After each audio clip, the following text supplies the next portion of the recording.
E aí, bora mergulhar hoje em algumas ferramentas que deixam nosso português muito mais preciso e expressivo? Já parou para pensar que um verbo pode virar um substantivo ou um adjetivo e que usar parênteses ou reticências do jeito certo pode mudar tudo? Fica por aqui para a gente dominar isso e turbinar a comunicação. Para começar, vamos com uma pergunta que parece meio estranha. Um verbo, que é pura ação, pode se comportar como um substantivo, que dá nome às coisas? Hum, pode parecer que não, mas a resposta vai surpreender. Vamos descobrir juntos?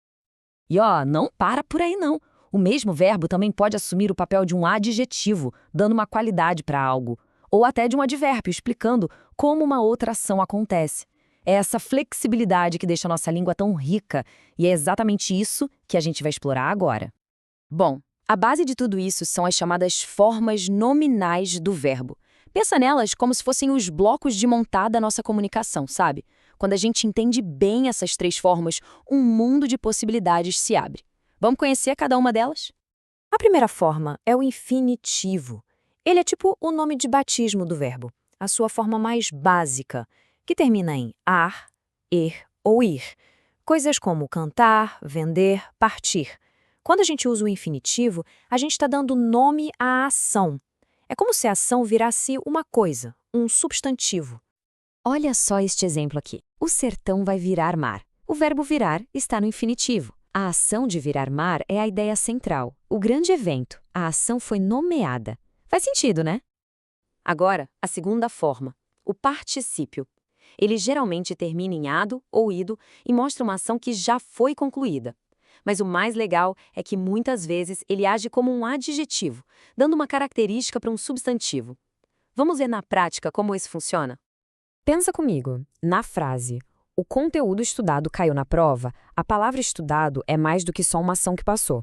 Ela está descrevendo o conteúdo. Que conteúdo? Aquele que foi estudado. Ou seja, o verbo aqui virou uma qualidade, um adjetivo, para o substantivo conteúdo. E para fechar o trio, temos o gerúndio. Com aquela terminação em N-N-D-O, ele é a ação acontecendo, em movimento. É o verbo no meio do processo. E muitas vezes ele funciona como um advérbio, contando pra gente o jeito como outra ação acontece. Por exemplo, Mariana fala sorrindo. A pergunta é, como a Mariana fala? Sorrindo. Viu só? A palavra sorrindo está modificando o verbo fala, explicando o modo da ação. É o gerúndio trabalhando como advérbio. E essa tabela aqui ajuda a visualizar tudo isso muito bem. Olha só os exemplos. Chutar, chutando, chutado.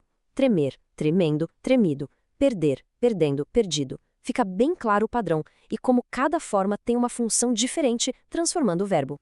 Certo, agora que a gente já entendeu a base, que são as formas nominais, vamos subir de nível. Que tal a gente começar a combinar essas formas para criar estruturas mais complexas e potentes? Vamos falar das locuções verbais. Uma locução verbal é basicamente um time de verbos trabalhando juntos para expressar uma única ideia. Geralmente, tem um verbo auxiliar, que ajuda a marcar o tempo, e um verbo principal, em uma daquelas formas nominais que a gente viu, que carrega o significado principal da ação. Vamos analisar a locução vai subir. Vai é o nosso verbo auxiliar. Ele está ali para dizer que a ação é no futuro. E subir é o verbo principal, no infinitivo, que diz qual é a ação de fato. Juntos, eles criam uma ideia única de futuro, algo que está para acontecer. Simples, né? Beleza, agora vamos mudar um pouco o foco. Deixando os verbos de lado por um instante, vamos falar de pontuação. Mas calma, não como um monte de regras chatas.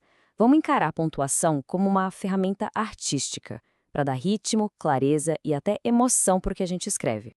Primeiro, os parênteses. Pensa neles como uma pequena pausa para a gente inserir um comentário, uma informação extra, um esclarecimento.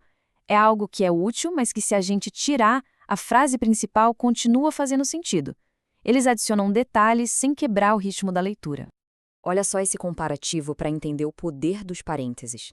A primeira frase está perfeita, mas na segunda a gente adiciona a sigla CHESF entre parênteses. Essa é uma informação útil, mas a frase funciona sem ela. Os parênteses encaixam esse detalhe ali de um jeito bem elegante. Agora, as reticências. Esses 3 pontinhos. Eles são um convite à imaginação. Servem para indicar uma pausa, uma hesitação, ou que alguma coisa ficou no ar, de propósito, deixando a ideia aberta para quem está lendo completar. As reticências são super versáteis. Elas podem ser usadas para mostrar a dúvida de alguém, tipo, eu não sei se eu deveria, ou para interromper uma frase e criar um suspense. Ou ainda para sugerir que tem muito mais a ser dito, sabe? Deixando a conclusão por conta de quem lê. E assim a gente chega ao final da nossa jornada. Quando combinamos as formas nominais, as locuções verbais e a pontuação do jeito certo, a nossa comunicação ganha muito mais clareza, muito mais nuance. É como sair de uma imagem com resolução padrão e passar para uma em altíssima definição. Então, a gente pode pensar numa fórmula. As formas nominais dão flexibilidade.